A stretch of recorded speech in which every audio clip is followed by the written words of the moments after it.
Mesdames, Mesdemoiselles et Messieurs, bonjour, bonsoir et bienvenue sur Island TV et Radio Tropicale. Vous êtes dans Saka Fête Lacaille avec moi, Archil Deramo.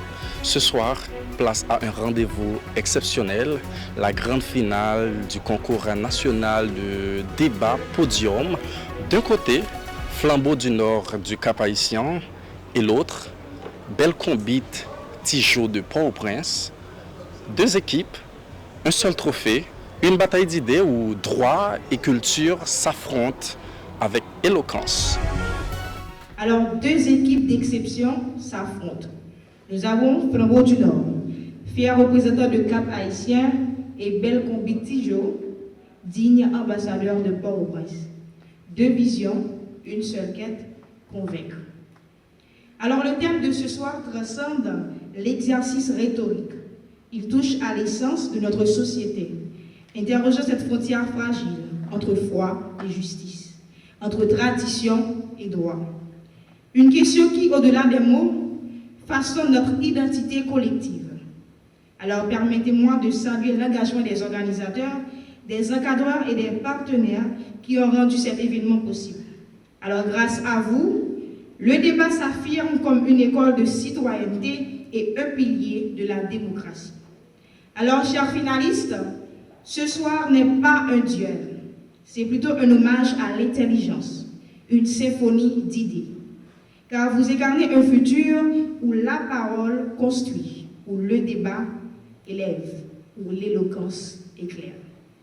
À tous, je souhaite une soirée mémorable et inspirante. Bienvenue à Podium. Alors, mesdames et messieurs, pour cette grande finale, nous avons l'honneur d'accueillir un jury d'exception, composé de figures éminentes du monde du débat et de l'éloquence. Sous vos applaudissements, s'il vous plaît, nous avons Madame Marie-Myrta Gentil, juge en chef, secrétaire générale du club Éloquence, club de plaidoirie. Madame Gentil est une débatteuse internationale de haut niveau, lauréate du prix d'éloquence lors d'un prestigieux match opposant la France et Haïti en 2024, sous l'égide de la Fédération française de débat. Alors, elle s'impose aujourd'hui comme une référence incontournable de l'art oratoire. Son expertise, sa rigueur et son engagement font d'elle la garante de l'excellence de ce jury.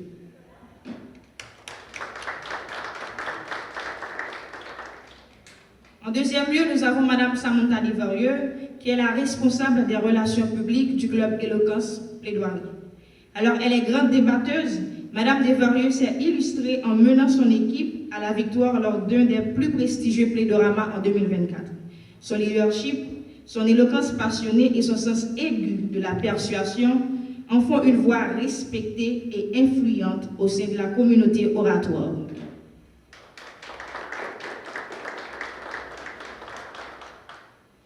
En dernier lieu, nous avons Madame Kyria Saint-Fleur, la responsable des archives et de la documentation du club Éloquence Plaidoirie, débatteuse nationale brillante. Madame Saint-Fleur a marqué par les esprits par ses performances remarquables dans plusieurs grands plaidoramas. Sa rigueur analytique, sa maîtrise des sujets complexes et son talent pour la dialectique font d'elle une jugesse aussi précieuse qu'inspirante.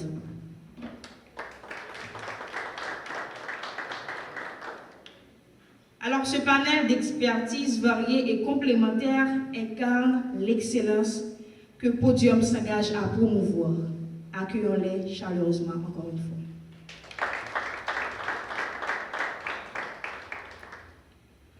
Alors, sans plus attendre, le moment est venu d'entrer dans le vif du sujet.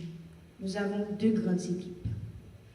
L'une représentant de la ville de Port-au-Prince et l'autre de la ville du Cap-Haïtien. Alors, avant de commencer, l'exposé factuel. Amants et amantes du débat contradictoire axé sur des exposés. Préparez-vous à plonger au cœur d'un affrontement aux croyances mystiques, sociologie et droit pénal, sans trop choc. Il y avait Robert Almonor qui voulait devenir invincible face aux balles. Il se rend chez un bocor, exige qu'on lui donne un point après balle. Ceci étant fait, il ordonne aux donneurs de points de prouver l'efficacité du sort par des tirs réels. 2, 4 coups, puis un 5e. Fatal. Aujourd'hui, la famille crie au meurtre et réclame réparation. Le Bokor, lui, affirme que Robert avait donné son accord en toute conscience. S'agit-il d'un homicide déguisé en rituel ou d'une tragédie née d'une foi aveugle? Alors, pour s'assurer que son nouveau point balle fonctionne, alors Robert exige à son Bokor de lui tirer dessus pour une 5e fois. Il avait insisté, puis vers le tir fatal. La famille crie au meurtre, le Bokor brandit le consentement, foi mystique ou homicide, culture ou crime. Alors, un procès où culture et droit s'affrontent violemment. Alors, pour la partie de Mondresse, nous avons l'équipe Flambeau du Nord du Cap Haïtien.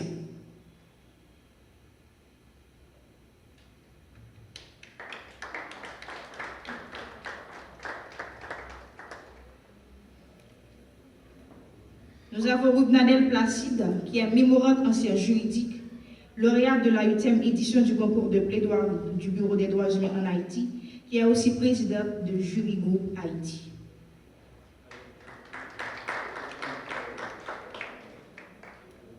Nous avons Bénédicte Engrand, qui est diplômé en philosophie, thomiste.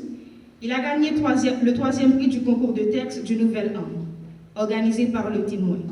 Il est aussi responsable des activités pastorales et culturelles du Collège Saint-Eugène de Masnogne, professeur de Bible et de religion.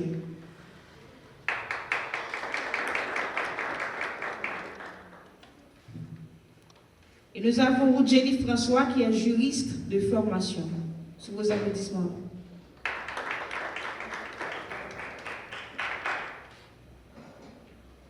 Et nous avons en dernier lieu Hans Mock Sébastien, qui est un élève, champion du concours de lecture à voix haute en 2025, organisé par l'Organisation de l'émancipation des femmes à travers l'éducation.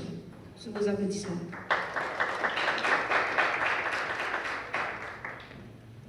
Comme partie des Faudresses, nous avons l'équipe Belcombie-Dijon, représentant de la ville de Port-au-Prince. Sous vos applaudissements, nous avons Richie Daniel Laurent, qui est journaliste, animateur, présentateur et photographe, et aussi débatteur professionnel et coach.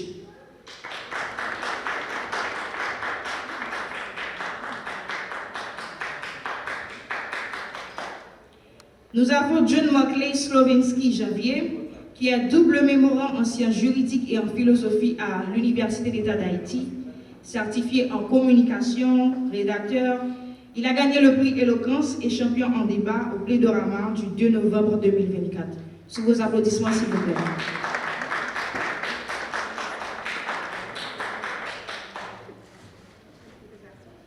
Nous avons Shaelda Joseph, qui est une communicatrice, rédactrice, professeure de langue et coach en débat oratoire. Elle est aussi formatrice. Sous vos applaudissements.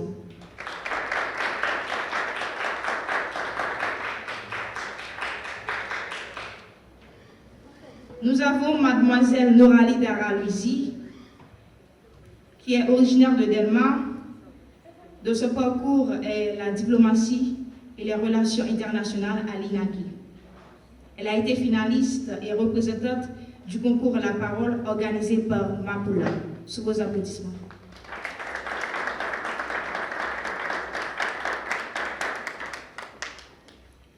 Nous avons en dernier lieu Kervens Muscadet, mémorant en administration publique, débatteur engagé, passionné de leadership et d'art oratoire.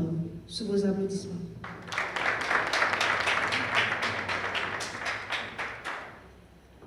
Alors, mesdames et messieurs, ces deux équipes vont s'affronter pour la finale du concours podium. Je demande à ce que les deux capitaines puissent venir se saluer et veuillez transmettre les noms des personnes qui auront joué auprès des jurys.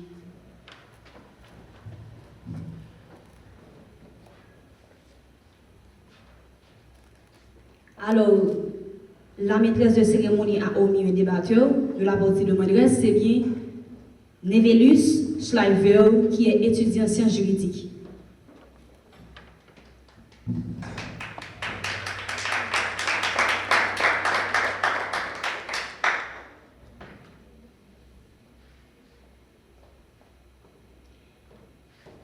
pour vous rappeler les consignes, nous avons 4 orateurs de chaque équipe. Le premier orateur aura environ 2 à 3 minutes. Donc, à 2 minutes, je lèverai la main. À 2 minutes 30 secondes, je tape le poignet 2 fois. Et à 3 minutes, le temps est écoulé. Ensuite, pour notre deuxième orateur, l'orateur aura environ 3 à 5 minutes. À 4 minutes, je lèverai la main. À 4 minutes 30 secondes, je tape le poignet 2 fois. Et à 4 minutes, et à 5 minutes, le temps est écoulé. Et pour le troisième orateur, il aura environ 1 à 3 minutes. Donc à 2 minutes, je lèverai la main. À 2 minutes 30 secondes, je taperai le poignet. Et à 3 minutes, le temps est écoulé.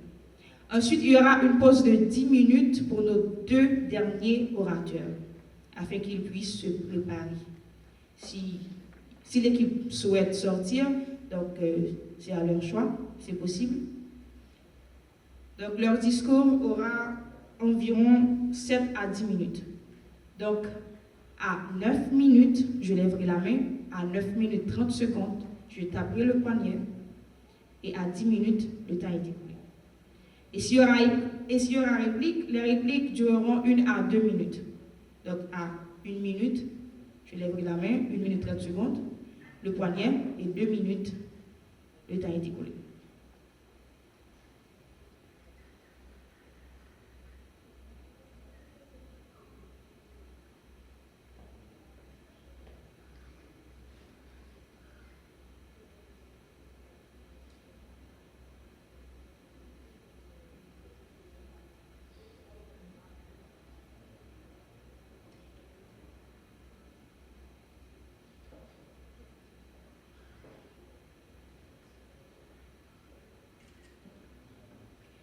Alors, pendant que les 2 capitaines rejoignent leur place, merci au jury d'ouvrir officiellement le match.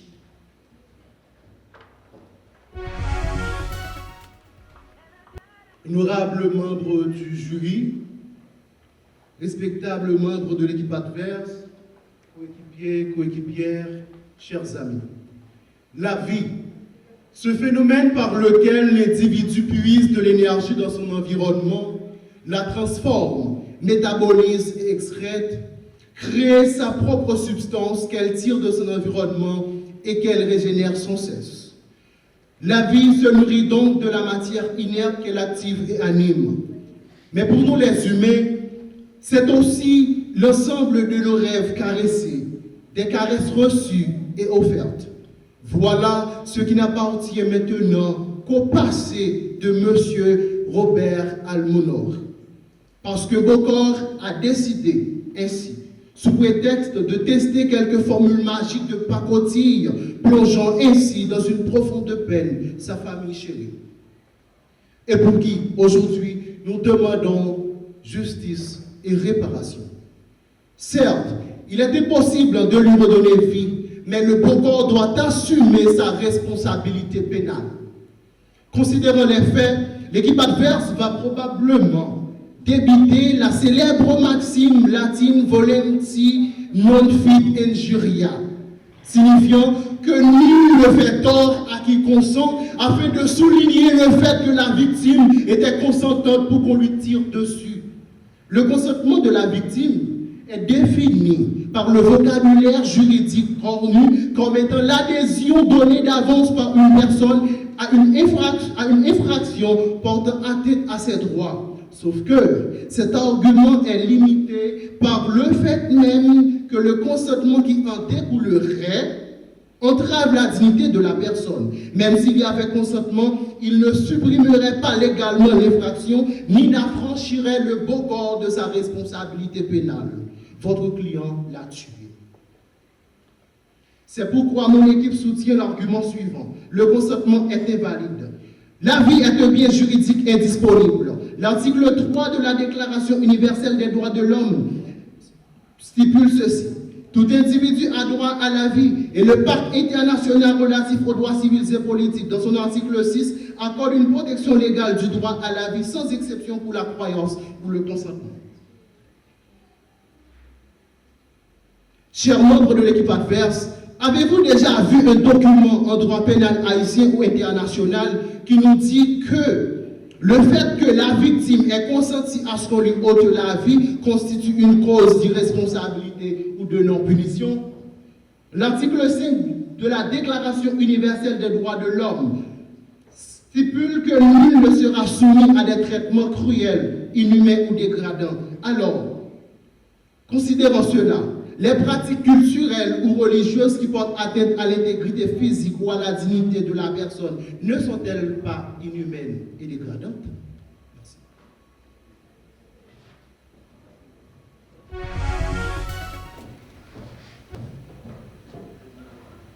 Éminents membres du jury, Select Assemblée, Belle Combite Tijo vous dit bonsoir. Bonsoir. In limine litis, nous passons nos plus sincères condoléances à la famille du défunt. Robert. Mesdames et messieurs, s'il y a une partie qui se préoccupe réellement de la justice qu'il doit faire à Robert, c'est cette partie défendresse qui cherche non pas le coupable parfait, celui qu'on vous sert sur un plateau d'argent, mais plutôt à faire jaillir la vérité, à faire jaillir la lumière. Mesdames et messieurs, le Bokor, à qui on n'a même pas donné le nom, celui dont on parle à travers sa profession, n'était pas simplement un Bokor. C'était avant tout un homme, un pilier de la société. Ce cinquantenaire a toujours été là pour sa communauté. Matin, midi et soir, contre vent, contre marée, il a été là. C'est celui qui donne du pain à ceux qui n'en ont pas, mesdames et messieurs. Cet homme vertueux, c'est celui qu'on nous vend sur le banc des accusés comme étant coupable. La partie adverse vous raconte une histoire, je vais vous donner les faits. Mesdames et messieurs, une brebis égarée est apparue près du berger et a frappé à sa porte. Celui-ci ne peut se résigner à laisser la porte fermée. Il lui ouvre la porte et lui offre sa protection. Et là, il lui donne le poing à balle. On lui tire dessus. Une fois, deux fois, trois fois, quatre fois. Un succès, mesdames et messieurs. La cinquième fois, il s'écroule. Et tout d'un coup, l'homme vertueux, le papa bancaire, c'est lui le coupable. Sur quelle base avez-vous posé les bonnes questions? Si c'était un pasteur, vous laisseriez-vous parler par les superstitions? Si c'était un prêtre catholique, confonderiez-vous criminalité et fait? Mesdames et messieurs, je ne pense pas. Ce n'est pas le cas. Ne vous laissez pas berner par les envolées poétiques de la partie de Mandresse qui souffre d'ailleurs d'une lordose intellectuelle. Mais plutôt, laissez mon équipe, Belle Combite Tijo, vous éclairer, vous guider vers la voie de la vérité, tel le Bokor, tel celui qui guide ses moutons, mesdames et messieurs. Afin de vous laisser, je vous recommanderais de changer de direction. Car ce n'est pas une mauvaise chose, au contraire, c'est une prise de conscience. Partie de Mandresse, soyez consciencieux. Merci. Honorable jury, distingués membres de l'auditoire, si j'ai commencé par ce silence, c'est parce que ce n'est que le reste de ce qui reste aujourd'hui autour de notre client Robert Almonor. Un silence brutal, celui de la mort.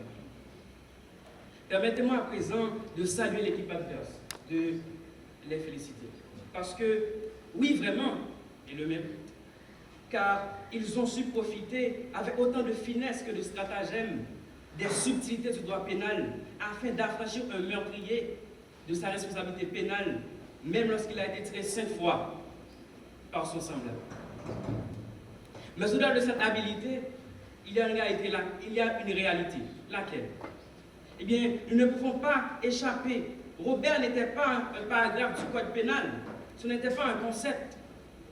C'était un être humain, profondément croyant, qui s'est tourné vers quelqu'un en qui il avait totalement confiance. Et qui, en retour, chers amis, a reçu une balle, puis une deuxième, une troisième, une quatrième, une 5e balle, et puis il est mort. Et alors oui, l'arbre plaidait brillant, Mais la justice, elle ne doit pas être brillante, elle doit être juste.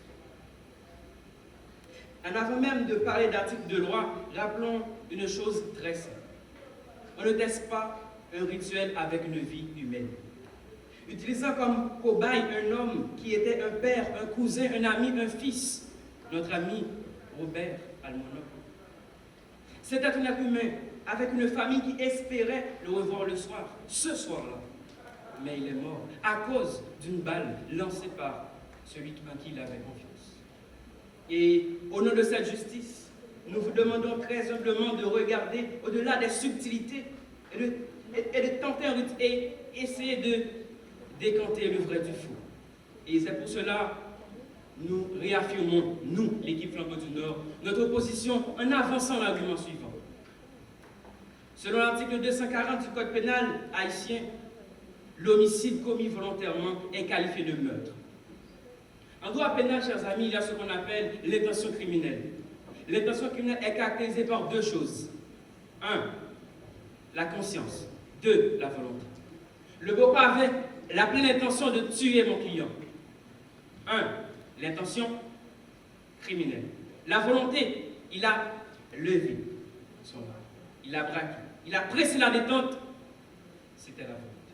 La conscience, il a su que la balle est de nature létale. Il est fait. Alors, elle est faite pour tuer. Et, en somme, l'intention criminelle a bel et bien fait éruption dans cette affaire. L'équipe adverse va probablement nous dire que le Bokor n'avait pas l'intention de tuer notre M. Robert Almonor. Ceci était déjà très clair. Eh bien, selon Jean Pradel, dans son livre Le droit pénal général paru en 2010, l'intention criminelle, c'est la volonté consciente de commettre un acte interdit par la loi et de produire le résultat prohibé. Partant de là, pour qu'il y ait intention criminelle, il faut les deux choses que j'ai évidemment citées auparavant. Ce que je sache et ce que vous devez savoir, c'est que il y a une différence entre je t'ai tué parce que j'ai glissé et je t'ai tué parce que je l'ai voulu. Et dans notre affaire, chers amis, l'arme n'a pas glissé entre les mains du Bokor. Il a pressé la détente intentionnellement 5 fois, 5 bonnes fois. Et le plus dur dans tout ça, c'est que mon client, lui, il n'a pas survécu. Il est mort. Pendant que sa femme l'attendait, pendant que sa famille espérait lui revoir ce soir. Et honorable jury, distingués membres de l'auditoire, chers confrères adversaires, au regard de ces éléments, nul doute n'est possible. Les faits sont établis. L'intention est caractérisée et la loi est absolument claire. Ce drame n'est pas le résultat d'un accident, encore moins d'un acte de foi. C'est la conséquence directe de gestes volontaires, répétés pleinement, assumés par son auteur. Et en appuyant 5 fois sur la détente, le Bokor n'a pas simplement échoué à protéger un homme. Il a délibérément accepté le risque de tuer. Chers amis, la justice doit être rendue. Merci beaucoup.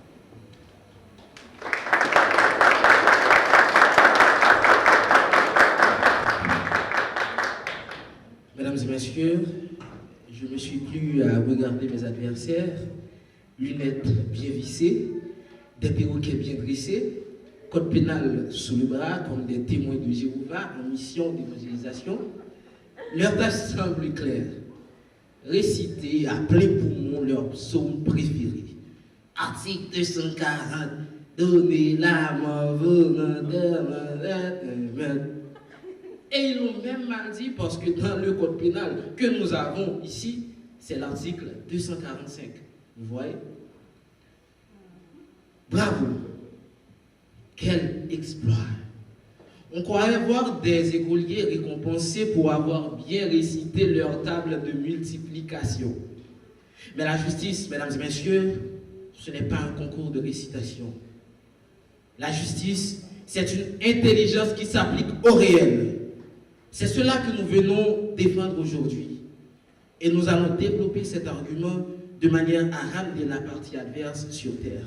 Car visiblement, il flotte quelque part entre Mars et Jupiter, persuadé que réciter des articles suffit à rendre justice. Ils confondent tribunal et chapelet, code pénal et paroles sacrées. Pour eux, le droit se réduit à une formule magique. Prononcer article 245 3 fois et boum, il y a une solution. Mais pendant qu'ils récitent leur catéchisme juridique, le monde réel continue de tourner. Un monde où les gens vivent, croient et pratiquent leur religion. Un monde que leur code importé ne s'est même pas nommé. Patrick Pierre, lui, bâtonnier de l'ordre des avocats de Port-au-Prince, il a dit dans un texte intitulé « Le système juridique haïtien entre ordre étatique et ordre coutumier », en fait, il le dit sans détour. Il s'avère que seule une perspective qui se fonde sur un pluralisme juridique peut permettre d'intégrer les espaces de droit dans leur diversité. Vous entendez? Seul, pas éventuellement, pas peut-être, seul. Cette perspective peut rendre justice à notre réalité. Et il ajoute, avec une ironie qui va peut-être faire rougir nos adversaires, il est assez curieux de voir des juristes, tous pétris de positivisme, assemblés autour de la coutume, et tendant d'en évaluer la portée par rapport à l'ordre juridique. Curieux? En fait, c'est un euphémisme. C'est grotesque. Des juristes qui appliquent au code pénal pour juger des pratiques ancestrales. C'est comme utiliser un thermomètre pour mesurer le temps quand même. L'outil est inadapté. La démarche est absurde. Monsieur Pierre, lui, parle. En fait, il nous rappelle que notre système juridique est tributaire des transpositions juridiques et judiciaires héritées du passé colonial. Voilà justement le problème. Nos contradicteurs ne font pas du droit. Ils font de l'archéologie coloniale. Et savez-vous ce qu'a répondu Maître Théa Meuse et les membres de la commission de réforme? Les rédacteurs d'Aïbo Post lui ont demandé d'où vient notre nouveau code pénal. Elle a dit, le code français, c'est notre base. Quelle fierté coloniale, quelle révérence béate. Voilà donc la religion de nos contradicteurs. Génuflexion devant un texte importé. Le code a dit, et nous disons Amen. Mais Jean Carbonnier, dans Sociologie juridique, nous prévenait, le droit est une sociologie.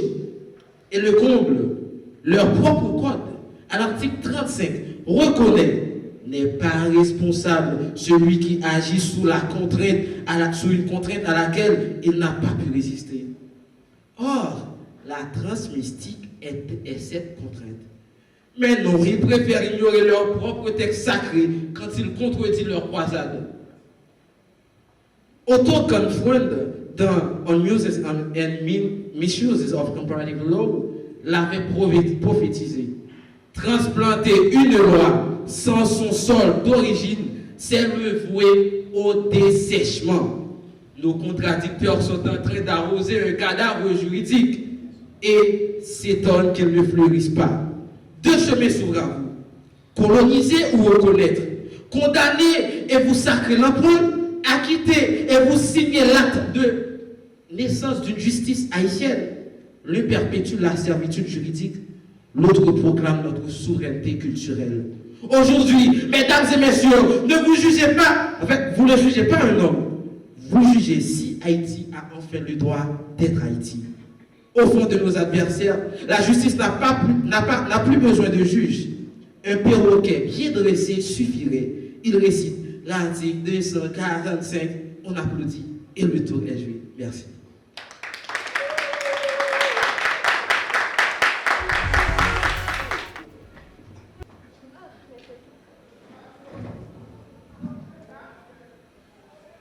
Le but, mesdames et messieurs, de tout concours d'idées, c'est de trouver la vérité, c'est de décanter le vrai du faux. La recherche de la vérité, elle est la base de tout débat professionnel. L'équipe adverse a le verbe, d'accord, on est d'accord, il parle bien, mais la vérité est dans le fond, pas dans la forme. Nous allons suivre de suite en suite, bien rapidement, en quoi l'équipe adverse est venue seulement pour nous tromper. Premièrement, il est difficile de savoir ce que vous voulez dire, ce que vous défendez, si vous n'apportez pas d'arguments clairs, précis, afin de dire, nous avons telle quantité d'arguments, voilà le premier argument, voilà le deuxième. Alors là maintenant, et c'est un problème parce que et ce que je vais réfuter, ce sont que les idées qu'ils ont apportées. Veuillez suivre avec moi, s'il vous plaît. La première chose, et ils ont parlé que le Bokor a toujours été là pour sa communauté, que le Bokor est le coupable parfait. Bien sûr, c'est le coupable parfait. C'est un fait. Il a pris une arme, il a pointé sur un homme, il a tiré. C'est le coupable évident. Mais est-ce qu'on doit juger un homme parce qu'il est bon pour sa communauté? Est-ce qu'on doit considérer que, bon, il est tellement bon pour sa communauté, on ne peut pas le condamner pour des actes criminels? La chose est simple. Et la réponse est claire. Ils ont dit, sur quelle base on le condamne? Du fait qu'il a tiré sur un homme une fois, 2 fois, 3 fois, 4 fois, et la 5e fois, la personne est morte. Est-ce qu'on est en train de compter les tentatives? Alors, est-ce que si j'essaie de tuer un homme 4 fois, ça va, c'est que 4 fois. La 5e fois, ça passe. Bon, 4 fois sur 5. 1 fois sur 5. L'équipe adverse a ironisé la loi. Ils sont venus. La loi qui régit notre vie en société, qui dit à quel point nous sommes égaux à l'autre. Ils sont venus l'ironiser. C'est facile. Et voilà pourquoi je vous exhorte de ne pas écouter l'équipe adverse. Parce que tout simplement, nul n'est censé ignorer la loi. Ils ont dit que le code pénal vient du code français. Bon, d'accord, mais le code français vient du droit romain. Ensuite, on trouve la source de quelque chose, dans quelque chose. C'est un fait, c'est le droit. Ils ont dit qu'Haïti a enfin le droit d'être haïtien. Mais est-ce vrai? Pouvez-vous me donner un texte de loi qui régit la vie en société, qui prévaut la culture à la loi? Merci.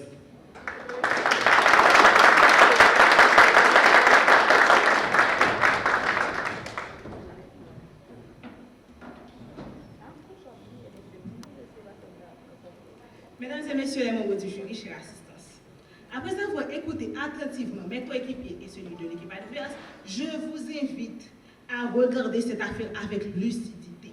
Car ce qui se joue ici aujourd'hui, ce n'est pas seulement la mort tragique d'un homme, mais la façon dont nous jugeons une culture et une pratique rituelle.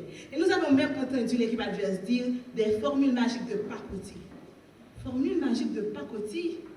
Juger une pratique rituelle, la religion de quelqu'un? Mesdames et messieurs, laissez-moi corriger le cahier de l'équipe adverse et laissez-moi vous montrer les faiblesses de leur cas. Premièrement, aucune autopsie, aucune expertise médicale ne permet d'affirmer que la 5e balle a été celle qui a causé la mort de Robert. Ou sinon, rendez-nous le rapport de l'autopsie, s'il vous plaît. Deuxièmement, le droit pénal haïtien repose sur la preuve. En latin, on dit in dubio pro reo, ce qui signifie le doute profite à l'accusé. Deuxièmement, l'intention criminelle n'existe pas. Le code pénal, article 245, ce qu'ils aiment beaucoup réciter, définit le meurtre comme un homicide volontaire. Mais ici, Robert a consenti expressément au rituel, il a même insisté pour tester son point. Sans volonté de tuer, l'élément intentionnel fait défaut. Troisièmement, le Bokor a agi dans un cadre religieux. La Constitution haïtienne de 1987, comme vous savez beaucoup la loi, article 30 est clair. Toutes les religions et tous les cultes sont libres. Vouloir criminaliser un rituel et le traiter de formule magique de pacotille, c'est ignorer ce droit fondamental et mépriser une réalité socio-culturelle qui fait partie de l'identité haïtienne. Après les exposés brillamment présentés par mes 2 coéquipiers, la partie défenderesse réaffirme sa position. Le Bokor ne peut être tenu responsable d'un acte dont la cause exacte demeure incertaine. Oui, Robert est mort, mais de quoi? La vérité, c'est qu'il n'existe aucune autopsie, aucune expertise médicale qui affirme que c'est la 5e balle qui l'a tué. Comment affirmer la cause du décès sans preuve médicale? Il aurait pu s'agir de choc physiologique, d'un arrêt cardiaque, d'un effet secondaire de rituel. Dès lors, où est la preuve de l'homicide? L'élément matériel, il n'est pas établi. L'élément intentionnel, absent. Robert a insisté lui-même. L'élément légal, non applicable tant que les deux premiers ne sont pas confirmés. Alors, parlons franchement, s'agit-il de meurtre ou d'un accident rituel consenti? Et enfin, comment parler de justice sans parler de justice contextuelle? Peut-on appliquer la loi dans un vide culturel et ignorer les pratiques vivantes d'un peuple? Ce serait faire violence à la réalité haïtienne. Je vous laisse avec deux questions simples mais embarrassantes. Peut-on condamner un homme sans preuve scientifique de la cause du décès? Peut-on condamner un homme pour avoir exécuté un acte rituel voulu, accepté et répété à la demande même de victime? Ou mieux reformulé, peut-on ignorer le consentement clair de Robert et transformer sa propre croyance contre le bon corps? Merci.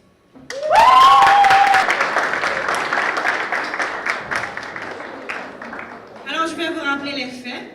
Et là, vous allez réfléchir et me donner vos avis sur les faits. Il y avait Robert Almonor qui voulait devenir invincible face aux balles. Il se rend chez un bocor, exige qu'on lui donne un point à balle.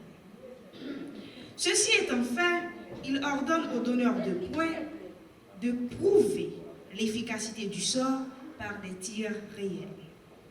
2, 4 coups, puis un 5e, fatal. Alors aujourd'hui, la famille crie au meurtre et réclame réparation. Le bocor, lui, affirme que Robert avait donné son accord en toute conscience. S'agit-il d'un homicide déguisé, un rituel, ou plutôt d'une tragédie née d'une foi aveugle? Nous avons eu comme partie de Mandresse l'équipe Flambeau du Nord et partie des Fondresses l'équipe Belcombite Tijo. Maintenant, qui d'entre nous dans le public pouvait donner son avis, quelle partie cette personne allait défendre? Sinon, je vais choisir.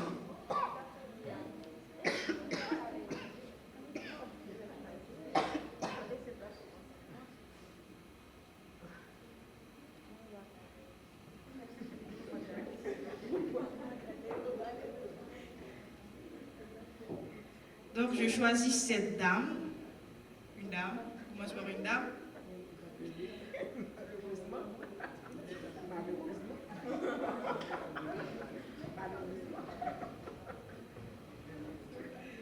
Mademoiselle Evania Delis. Sous vos applaudissements, s'il vous plaît.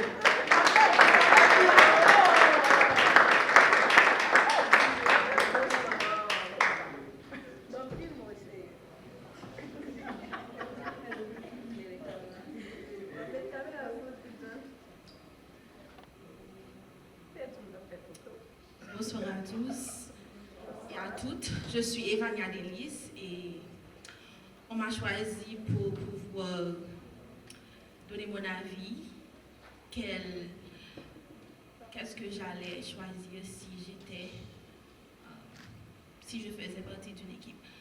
Alors, j'ai pas pris le temps de réfléchir, mais je pense que j'allais être de la partie de Mandresse. Oui, c'est ça. Merci beaucoup. Non.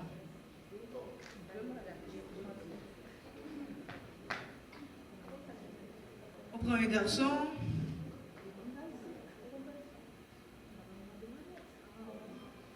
Je choisis ce monsieur avec les lunettes. Sous vos applaudissements, s'il vous plaît.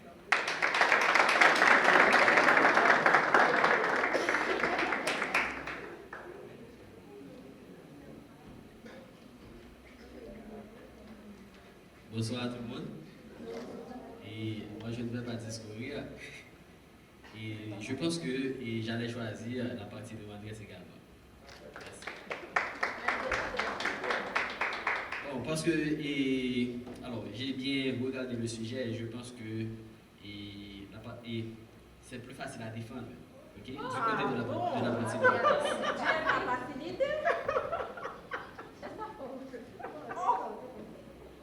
Alors, qui d'autre aimerait défendre la partie des Fondresses?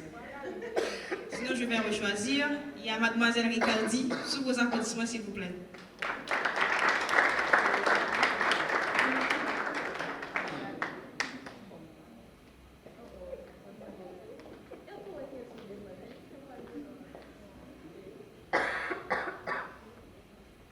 Bonsoir.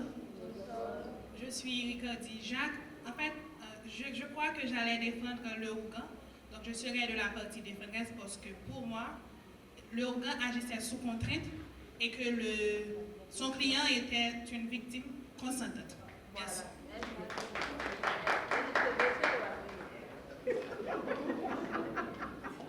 Qui d'autre? Deuxième garçon.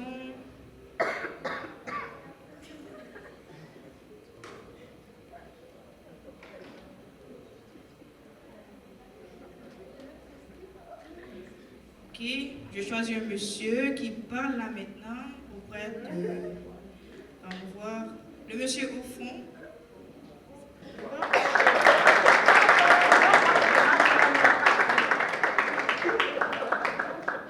Donc pendant que le jury prépare le verdict, alors je voudrais faire une annonce officielle.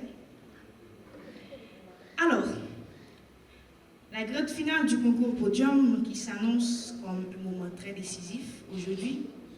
Donc, l'équipe victorieuse de cette ultime étape n'obtiendra pas seulement le titre de championne, car elle va franchir également une véritable porte d'honneur qui lui donnant accès à l'un des plus prestigieux plédoramas prévus le 8 octobre 2025. Donc, à cette même occasion, dans une ambiance solennelle et grandiose, les prix aussi seront officiellement remis. C'est là aussi la reconnaissance et la valeur de ce parcours d'excellence. Donc, je reprends pour vous. Alors, la grande finale du concours podium qui s'annonce comme un moment très décisif ce soir. Donc, l'équipe victorieuse de cette ultime étape n'obtiendra pas seulement le titre de championne aujourd'hui, car elle franchira aussi une véritable porte d'honneur, lui donnant accès à l'un des plus prestigieux plédoramas prévus pour le 8 octobre 2025. À cette même occasion, dans une ambiance solennelle et très grandiose, les prix seront officiellement remis. C'est là ici la reconnaissance et la valeur de ce parcours d'excellence.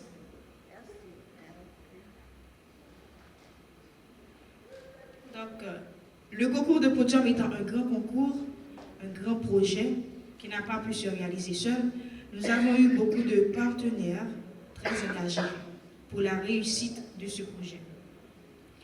Alors, au nom du club Éloquence de plaidoirie, nous voudrions exprimer en ce moment solennel toutes nos reconnaissances envers ceux et celles qui ont cru en ce projet et qui ont contribué à le rendre possible.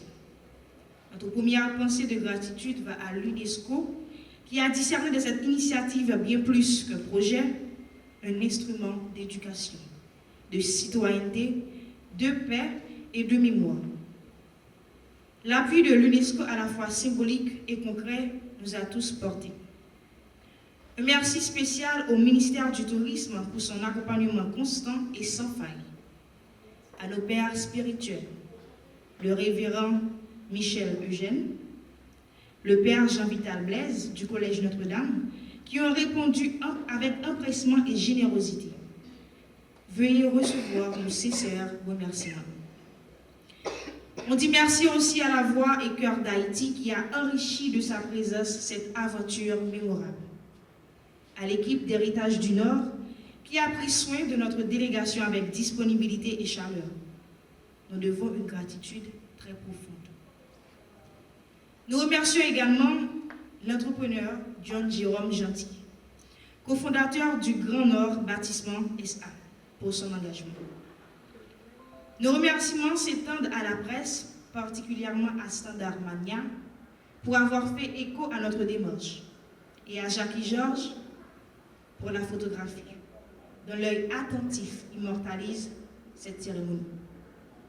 Nous saluons aussi toutes les institutions qui, sans hésitation, Églises, se sont mises à nos côtés dès qu'elles ont compris la vision du podium. Nous saluons aussi ces personnes discrètes qui ont refusé malheureusement d'être nommées, mais dont l'aide fut vraiment décisive. À nos amis, nos supporters, de la première heure comme aux nouveaux alliés, merci encore une fois de transformer l'utopie en réalité. À l'équipe de coordination, à nos formateurs, À nos partenaires académiques, convaincus que les mots sont des ponts, recevez aussi l'expression de notre gratitude. Enfin, un immense merci à vous, aux équipes, à vous, membres de l'assistance, de la présence, donne sens et vie à ce projet. Merci.